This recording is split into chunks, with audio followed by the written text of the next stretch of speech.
Welcome to another episode of Endeavour Brews. My name is Andy. I'm a beer lover and home brewer based here in Cardiff in beautiful Wales. And for our Christmas episode this year, we've got something very special because we are here in Hops, which is a Cardiff institution really, a well-loved local beer tap room, beer selling shop, the home of great music and great beer.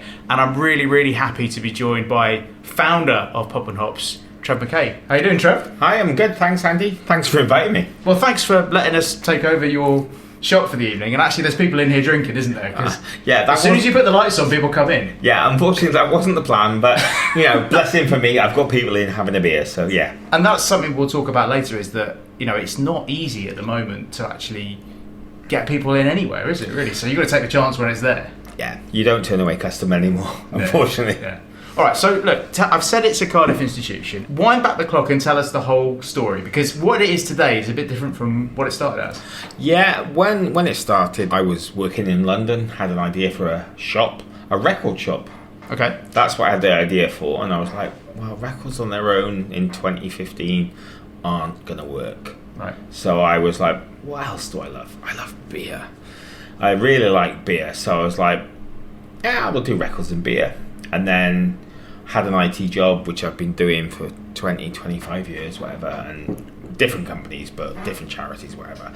But basically got to the point where I was like, I can't do this anymore. I've burnt myself out in IT. And me and my other half looked at other places to move to. I've got family in Wales. I grew up in Wales. We basically decided to move to Cardiff, and I looked it around and I was like, there's room for what I want to do in Cardiff. We set out with the intention of opening in 2016. A couple of things came up in life that meant we got delayed, and we opened up in 2017, so July 2017, so we've been here, it's about six and a half years. The idea was always to do records and beer, and for the first 3 years, it was about 40% records, 60% beer, and then at some point in 2020, the world went a bit mad. Browsing records in a shop wasn't really an option, but selling beer by delivery was. So it kind of flipped from being records and beer to just beer about three and a half years ago.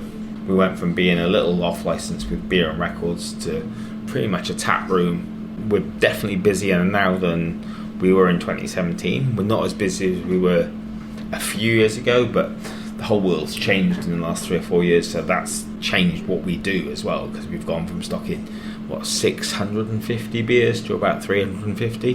Wow. So we've had to rein it in, because at 650 you need to sell a lot of beer. Now we just need to be a bit smarter and sell the beer at the right price and the right beer, not just lots of it.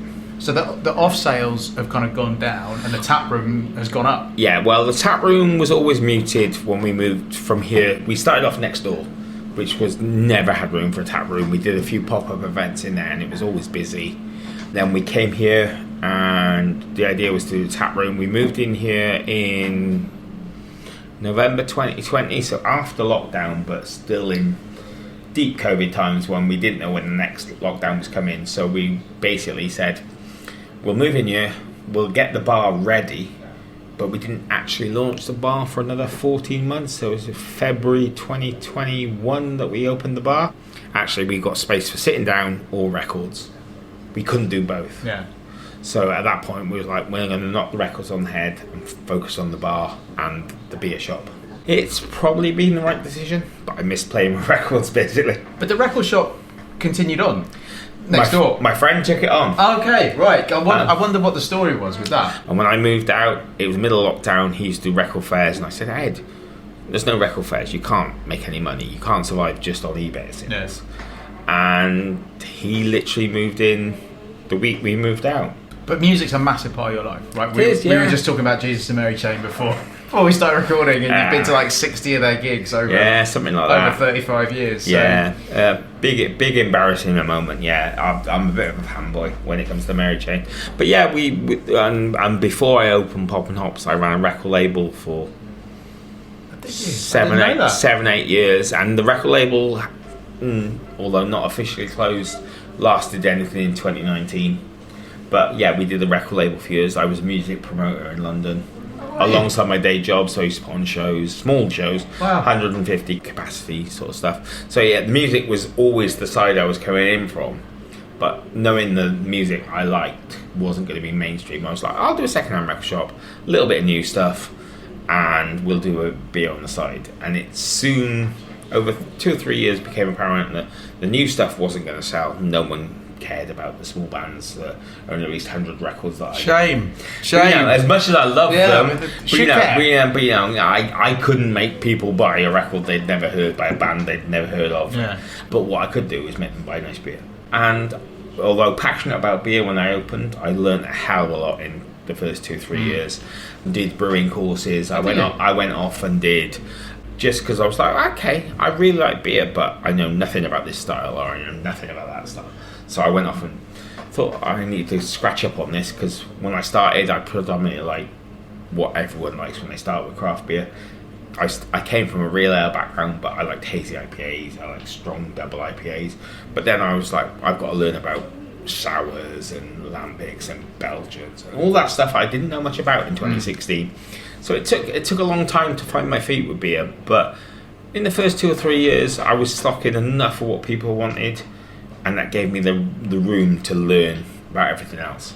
One of the things I love about this place is that it's a great place to come and try stuff that you wouldn't normally, or that maybe you've wanted to try but you haven't had the opportunity. Like looking at what's on your taps, so what you've got, maybe 5 or 6 taps tonight on. We got 7 on tonight. 7 on tonight, and in there's a sour, there's a stout, there's a deeper, there's a red ale, there's a lager. There's a whole mix, and we try and keep it interesting, because nothing makes my heart sink than going to a craft beer bar and walking in and seeing 7 identical pale ales. I'm like, this one's juicy. Oh, this one's juicy as well. Oh, this one's juicy as well. They're amazing beers, but you don't need 7 of them. No, you don't. No. You want 2 or 3 tops in that style, and then you can branch out. Reds are amazing. Not as many people sell or make them. Stouts are amazing. This sour is incredible.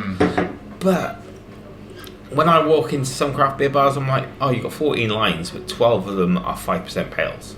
Yeah. I love to bring my friends here. Now, obviously, I'm quite into my beer, and I brew my own beer, so I will happily go and taste around and go, oh, look, there's a sour. I'll have, and this is a bit of an offshoot, but it's also brilliant that doing the taproom thing where you can have a third of something, and if you don't like it, it doesn't matter. But you always have stuff on here that I know I can bring my mates in, maybe who only ever drink lager. There'll be a lager on. There's always a good lager on. And unfiltered, or there'll be something good about it or interesting about it, but still accessible to people who are not into their there's always 99% of the time there's always a craft lager on, and we've probably got 15 to 20 lagers in the fridge as well. So if they don't like what's on tap, they've got a choice. And giving people choice is kind of why we're here.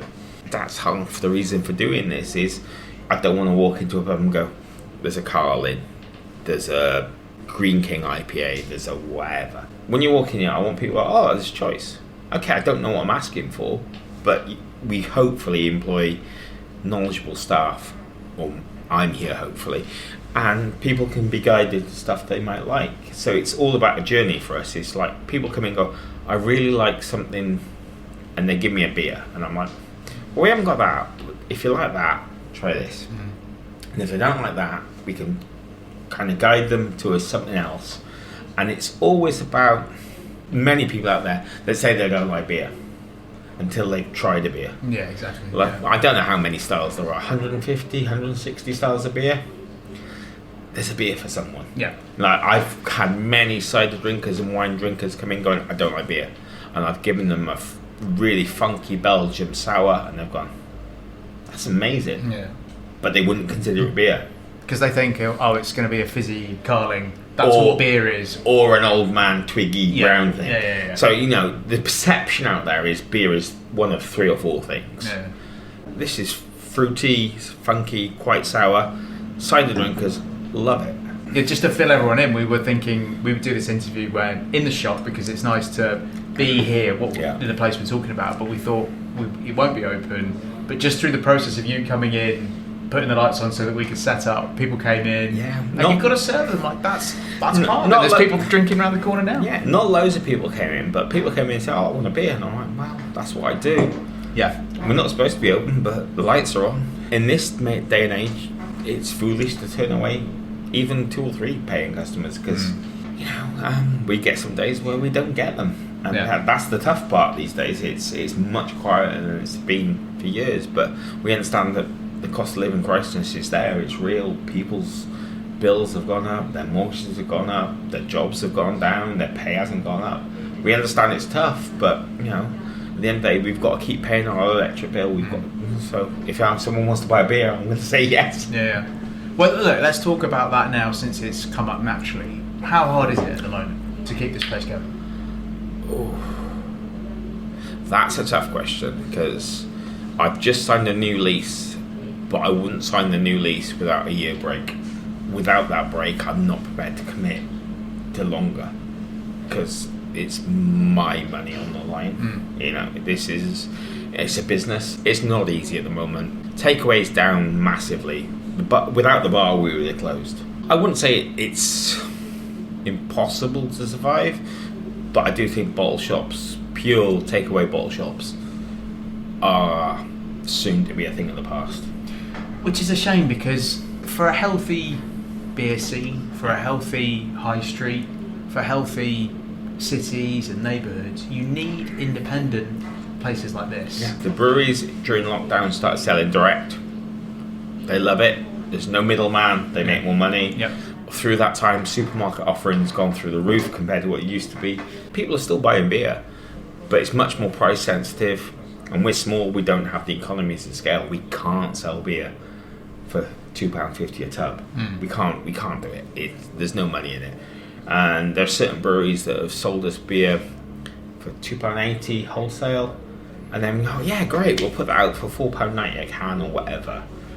To find out a week later, it's in Tesco's for £3, and we're like, what? So they've done a deal direct with Tesco? Yeah, but they haven't told us. Yeah. So we bought the beer, and we're stuck with how many cans of that we bought. Yeah. We can't sell it. No, of course. Because people are savvy, aren't they? They're why would I pay £2 more? No, people have got no money. I don't blame them. Yeah. So we've got to be quite choosy and quite switched on to what's going on with certain breweries.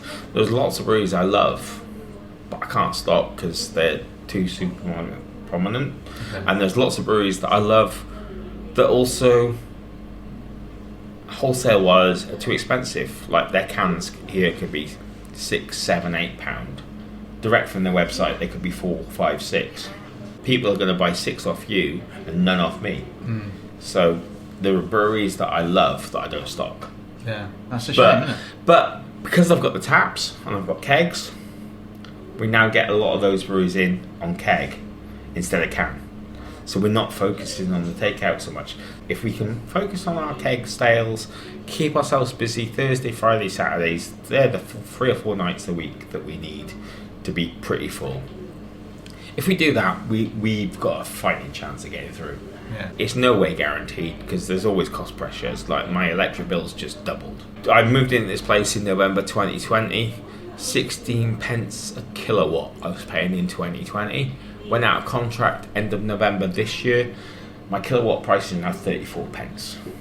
That's more than double. That's more than doubled. Yeah. So my current plan is to retire fridges, which cost a fortune to run. Right. Have less fridges, less takeout because we're selling less. Yeah. More agile. Get rid of fridges.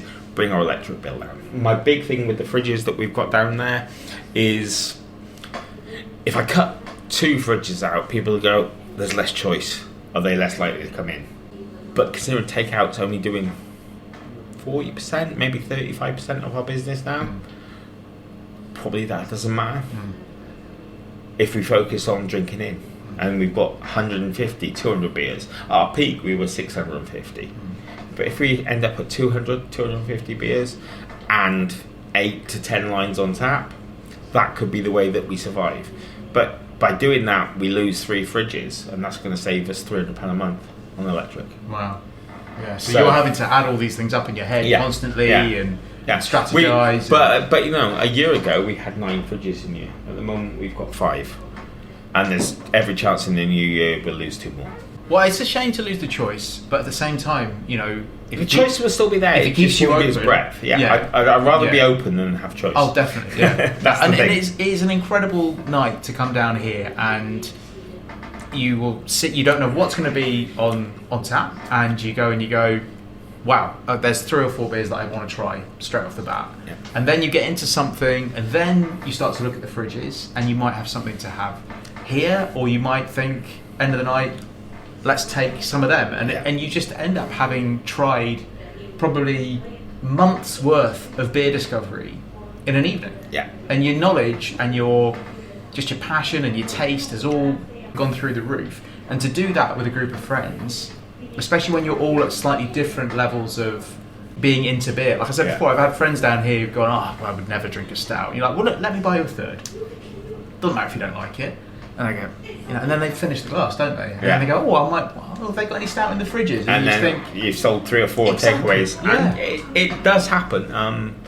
We do bottle share nights where people bring in a bottle and share them. We do homebrew nights that you're aware of. Yeah. All of these things bring people in that like to talk about beer. Even if there's someone there that's not that beer enthusiastic, when they see enthusiasts being enthusiastic, the passion just spreads. It spreads. Yeah, it does. Yeah. And it really, I've had beer nights where we've had people sharing big bottles of beer, and there's been a crowd in there just drinking lager, and at the end of the night they're trying sours, and you're like, that's not what pubs are for, but it's what places like this are for. Yeah. It's about discovery. It's about loving beer. Hopefully, there's a room for us in the future. I think there is. It's been touch and go for about 12 months, and it's going to be touch and go for another couple of years. But unless anything goes drastically wrong, we're going to be okay. But lots of things have gone drastically wrong in the last 3 or 4 years. Yeah. So I can't say we're going to be here in a year or 2 years or 3 years. We're just going to keep trying. The main thing I want to say is thank you for having that passion and determination to keep going, because I think there would be people in your situation that might have knocked it on the head by now, but you have the determination to keep going and to keep trying stuff. And then I guess to anyone listening, just come here and spend money, because it is that use it or lose it. It boils down to that, doesn't it? We all love to have these places and go, oh look, there's that cool beer shop, but if you don't go and use it, then one day it will go. I like and loathe the use it, lose it term, which I used on social media a couple of times, because I appreciate some people haven't got the money to use it, and they'll show their support in other ways by recommendation. True. Yeah. So for me, it's support us any way you can, whether it's sharing a social media post, coming in buying a beer, telling your beer loving uncle to buy your Christmas present here. Yeah. All of those things make a difference. Some people just used to come in, spend, I don't know, £30 a week. They haven't got that money now, so they're not. But if they're telling their friends to buy their Christmas presents here, that's helping. It's all of those small things, because I appreciate that no one's got the money they had even 4 or 5 years ago.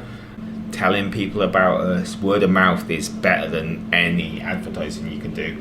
So if you've enjoyed us, just tell people you've enjoyed us. Yeah. That really does help. No, that's good. Support in any way you can is a better way than use it or lose it. I take that totally. But I would say also, if you are maybe one of a group of friends and you're the one that thinks, well, I'd like to go there, bring your friends, because like you say, there is a beer for everyone, and actually it's compared to, you can go anywhere for a night out. Like you said, the pub, you kind of know what you're going to get. Yeah. In here, it's a different night every time, and there's just a feeling in this place that it's done with passion and it's done with dedication, and I think people really respond to that. Anyone I brought in here has gone, oh wow, that's it's been a really positive evening. Yeah, we're rough around the edges. I'm not going to tell a lie. That's good though. We're not. You're real. We're not the finished article, but everyone says it's a good atmosphere and a good vibe. Yeah. And we're trying to create a space that feels welcoming for anybody, and a place where you come out and go, yeah, that wasn't like just sitting in my local and having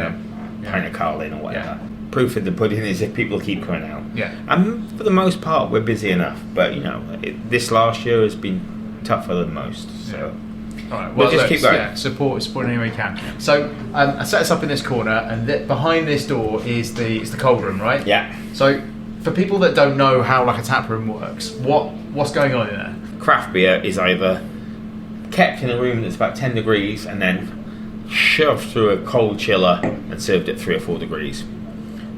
which isn't good for the beer. Craft beer should be stored at about 4 degrees. So it's being stored at the same temperature that so you served at. So this room literally stores the beer at 4 degrees. So it's a big refrigerator, is it? It costs a fortune, but it's huge.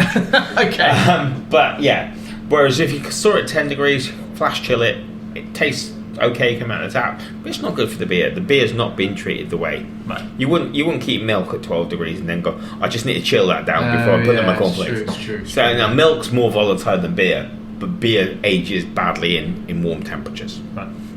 So this room got built when we first moved in, and it's huge. It goes back 8-10 meters, and it holds 700-800 beers and 20-ish kegs, and that's where we serve direct from there. So there's no, usually you collect a keg, goes through a chiller that takes it from 10 degrees down to 4. This goes straight out the wall and is served at 4 degrees. I think when we did it, we were one of 6 or 7 in the whole UK that had this set up as a beer shop. Really? And I don't think there's not many more than 10 or 12. This is how breweries serve their beer. Yeah. It's not how bottle shops serve their beer. Yeah. All pubs have a cellar, which is 10 to 12 degrees. And that cask beer, that's when you're serving it. Yeah, that's cellar perfect. temperature, Yeah, it's good yeah. for that. Yeah. But keg beer has to go through a flash chiller to make it cold. Yeah. It's not good for the beer. And there's science out there to say every day a beer's out at ambient temperature, it ages 7 times quicker than the beer stored cold. Wow. Okay. So if you get a week, so if you walk into a beer shop and the beer's on a shelf without a fridge, check the date. Good advice. If you walk into a beer shop where the beer's kept cold all the time and all the fridges, hence the electric bills. So that's why the fridges are important. Yeah. Because you're actually preserving the beer in its best state. We're serving it in the condition that the brewers want it to be served in. 90% of people don't care, but it makes a real difference to the thing you're drinking, the taste you get. Yeah. Well, I mean, I've never had a bad tasting beer in here, so that's honestly probably part of it. My first research to doing this is I bought a hoppy pale ale in 2016. I kept one in my fridge for 6 months at 4 degrees, and I kept one on a shelf. Same batch, same beer, literally from the same order. Yep. And then when I popped them out, the one that had been out ambient was a different colour.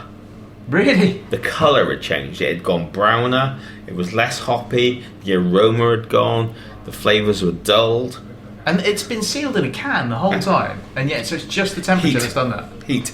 Drink fresh is on these cans for a reason. Yeah. I thought it was a lot of hype, and I did a lot of testing, and it does make a difference. Well, clearly you believed in it because you would have invested a lot of money in a cold room. So I wouldn't have done I did all the testing before I spent the money. Yeah, good. Yeah. That's good. Yeah. That's the IT professional in you. Yeah, exactly. Yeah. Talking of I wouldn't have done it without doing the research. You're looking back to when you started Pop and Hops. I wouldn't have opened a beer shop.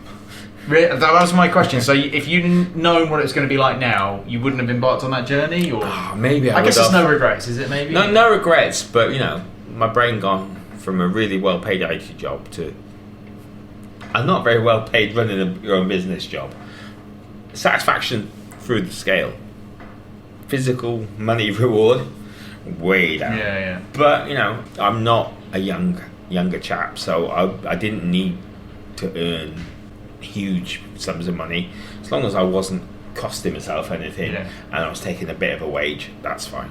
I mean, you do all kinds of things here. You do the tap takeovers where you'll have a brewer take over all the lines, and often someone from the brewer will come and have a chat.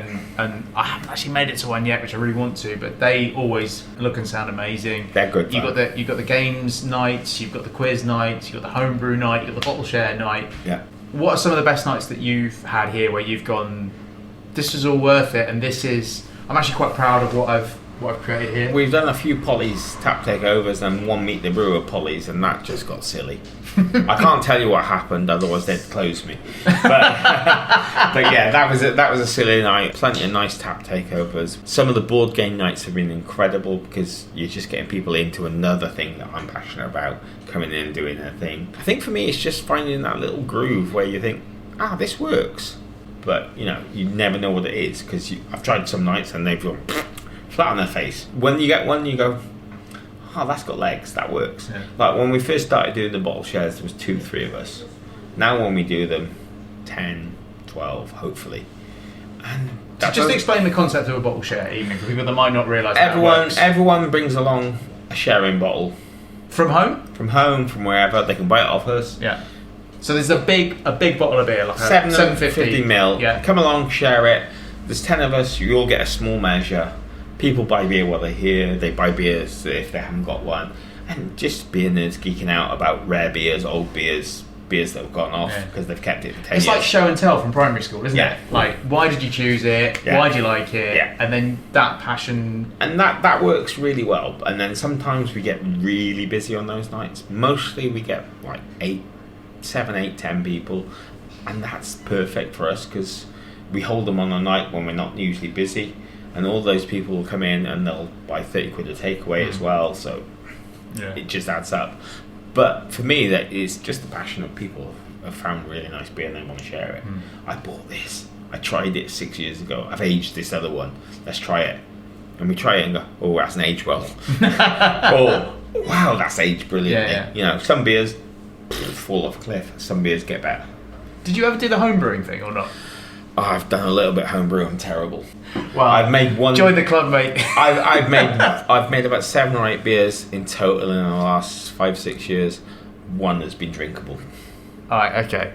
I'm going to claim that I'm a little bit better than that, but drinkable for me is I think your standards are high. Yeah. If it's bad beer, I'm not going to drink it because I've got a shop. I won't bring you my home brew then. I've got a shop's worth here to taste, which is my job to talk to people about. Yeah.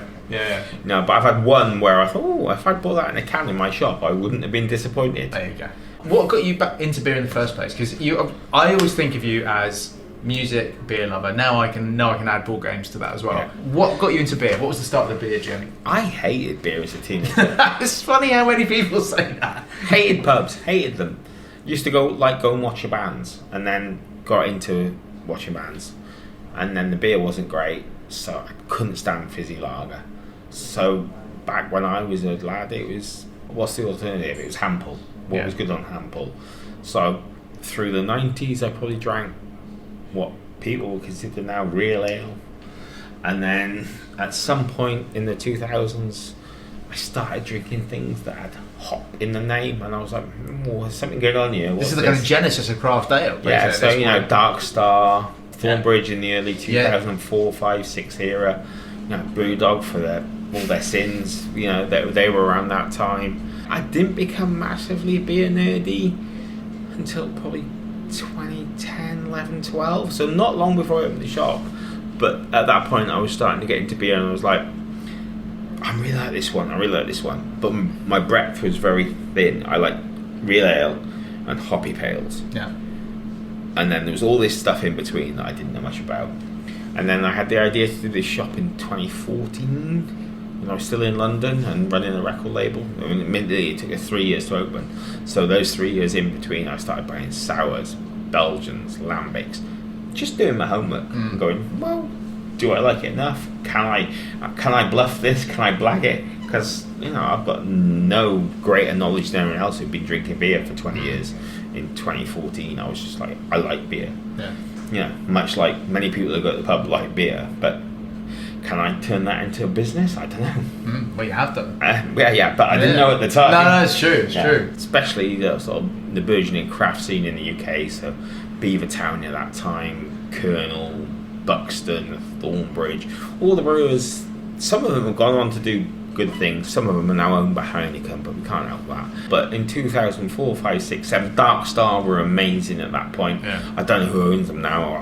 I'm not beer nerdy enough to remember, but their beers were incredible. I think they had one called Hophead. Is there a brewer that you've stocked from day one that you still stock now? Colonel. Yeah, Colonel, I suppose. Probably. Yeah. Most of them have fallen by the wayside or got bigger or disappeared, and some of them started after. Me and Polly's kind of interwoven in some ways. They started about 6 months after I started, and I think I got them in on month 2 or 3. So they'd have been in stock since month 9 or 10, yeah. Okay, yeah. But literally from their inception. I hope you do another Polly's takeover, and I'll definitely make sure I'm here. Oh, their 6th birthday celebration will be coming up, but I can't tell you anything about that. Okay. It's embargoed. Oh, we've got a potential exclusive here. Yeah. I won't quiz you any further. Well, it depends when this is going out. It's going to be going out just before Christmas, maybe. Yeah, so they're announcing something on the 15th of December. Okay, well. And it's their birthday's always in January. So Okay, so put 2 and 2 together, get 4. Hopefully there might be something interesting happening at Pop Up involving Polly's in January. Yeah. That's what I've got. Yeah. Detective Andy seems to have got somewhere on this. You're a sleuth. Yeah. You've worked out. So that leads us nicely onto the beer scene in Wales. Some incredible breweries in Wales. Polly's, North Wales. Yeah. What other ones are kind of piquing your interest? Wild Horse, North Wales, amazing. Wilderness, Mid Wales, amazing. Crafty Devil doing really nice hazy stuff in Cardiff. Dog's Windows, probably my favourite South Wales brewery from Bridgend. They've been on the podcast. I went and recorded in his garage. Literally his brewery. Yeah, I know, it's tiny. It's smaller than my shop. It took us 30 seconds to do the brewery tour. Yeah. And if you go on Nat Val Brew's TikTok, you can see the brewery tour. I literally held my phone up, went around the garage, and it takes about a minute. Yeah, it's smaller than the shop, but the they're beer very is good. incredible. Tenby are pretty good these days. Yeah. Beer Riff in Swansea are decent. But then there's a lot of very bad beer made in Wales, and I hate to say it because there's a lot of good breweries out there. My big dilemma for the last 2 years is like the chatter from bottle shop owners groups and tap rooms is focused on local. So Cardiff needs to up its game. Flowerhorn are improving. They're decent local brewers, but they're not there. Flowerhorn focus on a style that I'm not massively a fan of. Lots of fruit additives. Very juicy, isn't it? Yeah. Lots of fruits additives, you know. And then you've got Tiny Rebel as well, who just makes like beers for teenagers. Yeah. Kind of. Yeah. I mean, they went through. Tiny Rebel has changed. They were recently. Well, I used to stock them a lot back in 2017, but then it all became additive central, and I lost interest basically. Yeah. There was lots of breweries out there doing that sort of thing, and it's not particularly gimmicky beer is not massively my thing, although gimmicky beer sells. But we delisted Tiny Rebel in 2019, 2020. As in, you don't put them on taps anymore. We don't. We haven't stocked their beer for about 4 years.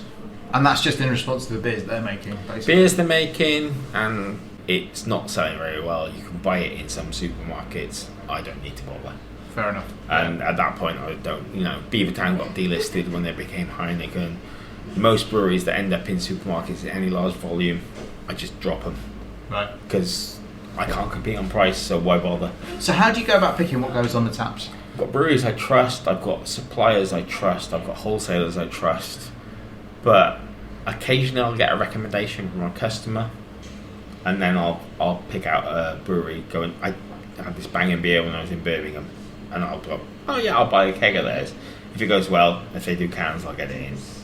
So it's recommendations, listening to people you trust. Now, I first up Polly's 2 months after they opened because one of my regulars had been in North Wales and tried one. So Newbury in North Wales, don't know if you heard of them, I've never heard of them. I'm a beer shop in Cardiff, someone's told me about your beer, what have you got? But that was on a recommendation. Yeah. Without that recommendation, it may have taken me another year to find them. Yeah. So you just listen to your customers, basically, as well. Because I presume you don't get much time to get out and about and visiting breweries and tasting stuff. Not in the way that I want. Yeah. Would that be your ideal? Like Yeah. If this was kind of like ticking over really nicely? If I had someone running the shop 9 to 5, I'd be out 3 or 4 nights a week going to different breweries, sampling stuff. Now, I don't even ask for samples because I don't think that's fair on breweries. I'll invariably buy a small case and give it a punt if it's no good, or stock it again. Yeah. So, you know, I can buy cases of 12. I only need to buy, if it's coming through the courier system, I only need to buy 24 beers.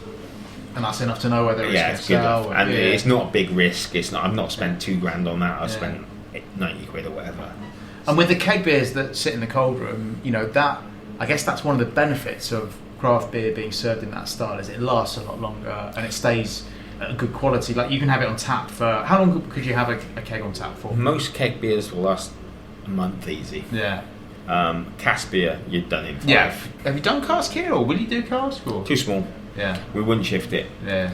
because you need to sell 50 pints. You don't want to in be throwing 3 days. beer away, do you? 50 pints in 3 days, and when you've got this much choice, no one's buying 50 pints. No, that's true. That's true. When you've got 7 types of 7 types of stuff, beer. and then 300 in the fridges, no one's buying 50 pints of one beer in 3 days. So we're not set up for cask. Yeah. I love cask beer, but we're not set up for it. If we had another 60, 80 seats, and we could guarantee selling 50 pints over a weekend, big garden in the summer, that'd be the way to do it. But we haven't got that. So Yeah.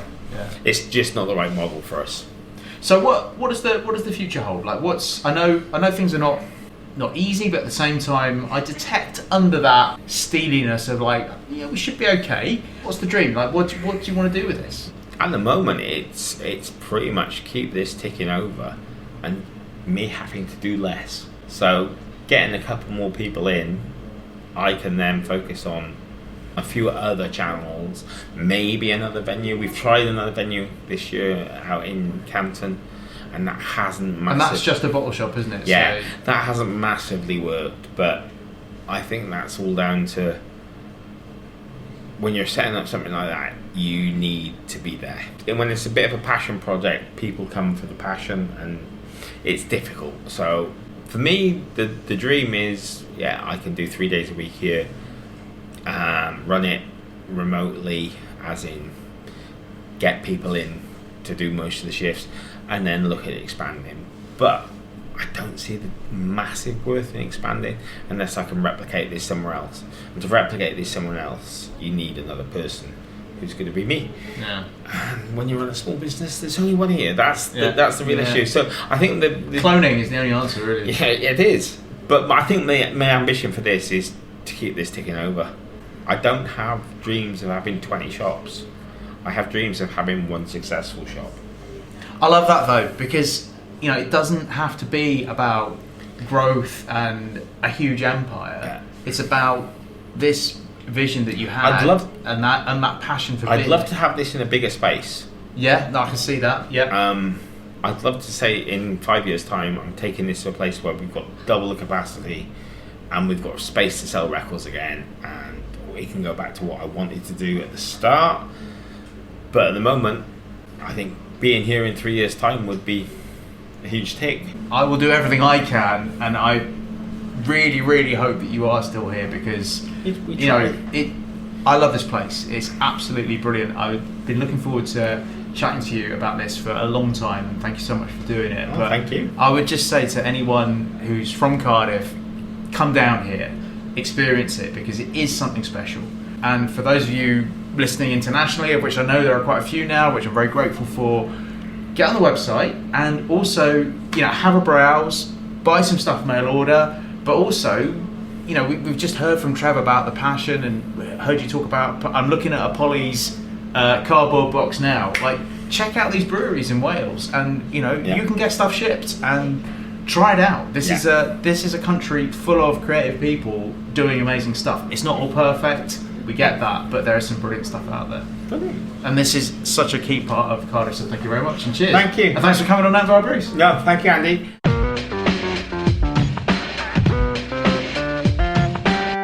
Thank you so much to Trev for letting us record the Christmas episode of Endeavour Brews in Pop and Hops.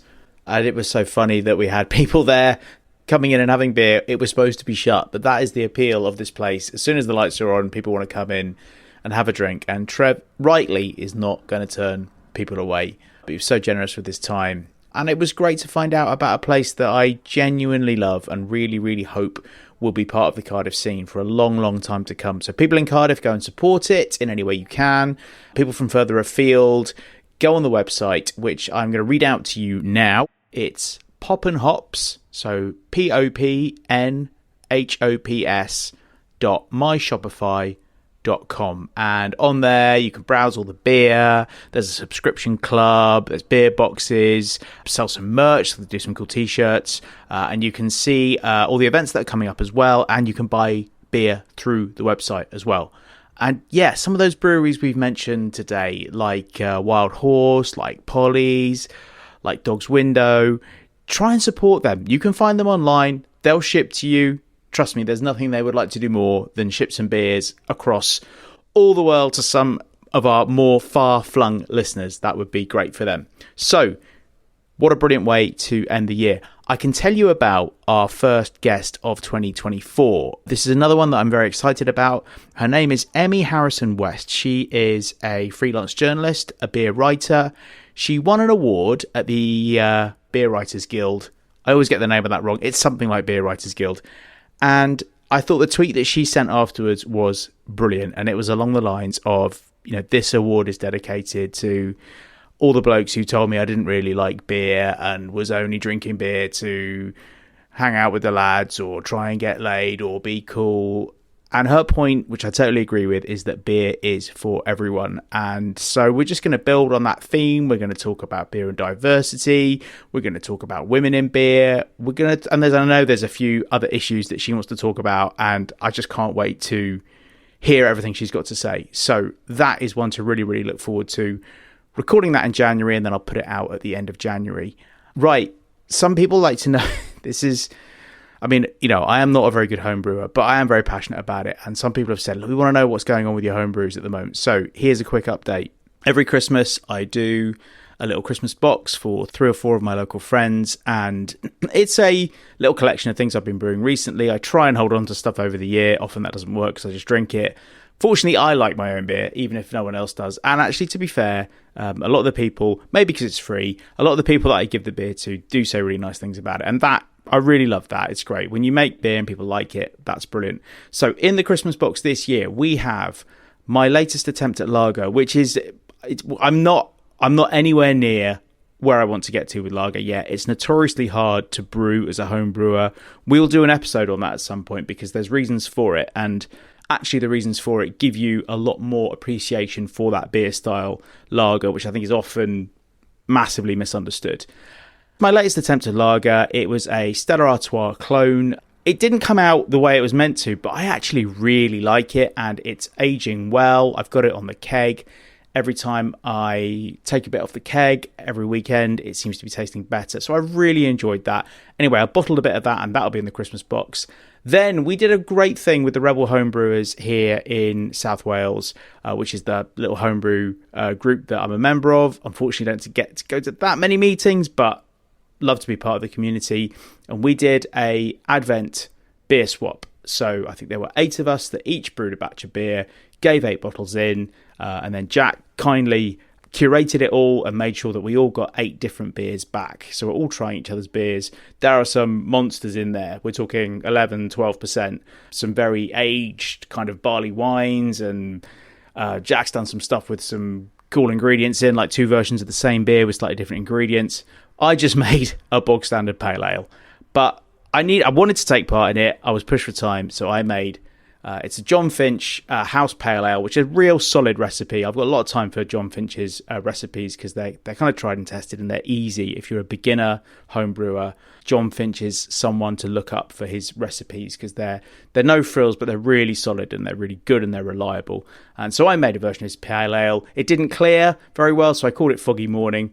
It's a great thing you can do with making your own beer. Just call it a name that makes sense of what it looks and tastes like, and everyone thinks it was intentional.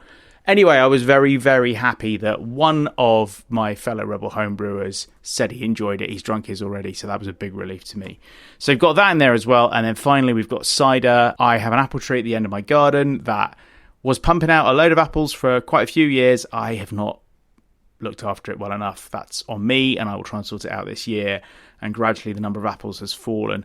But there is some apple juice from my apples in this batch of cider, and then I've got apples from elsewhere. And yeah, I make the cider. It's fun to make. I don't add anything into it. It's totally natural. It ends up tasting what it tastes like, and it ends up the strength of whatever it is. It's a mystery cider. So I've bottled that recently, so that'll be in there as well. So that's what those of you who I will be delivering some beers to can expect. That's what I've been brewing. But loads of stuff I want to make in the new year, and I've had a great year of home brewing. Listen, thank you to everyone who listens to this podcast. The numbers are growing, which I'm so thankful for, but we can always do with more. We're still a very small podcast, and we'd like to get bigger. So please tell people about us. If you enjoy this episode, share with people or just tell people about it. I think it is quite a unique podcast in that it's beery, but it's always about beer and something else. And it's about the conversations that beer starts rather than sitting around and tasting loads of beer, although we have done that in the past. So thank you so much for listening over this year. It means an awful lot to me that people do listen. And especially over Christmas, have some great time. Have a rest if you possibly can. And I know there's people out there who aren't able to do that. But whatever Christmas is for you, whatever New Year is for you, even if you hate it, I kind of hate them both at times, if I'm honest. But anyway, whatever it is to you, I hope it goes as well as it can. And I will be back in the new year with more Nambar Brews. So until then, have a brilliant life, drink nice beer, be kind to each other, and I'll see you next time.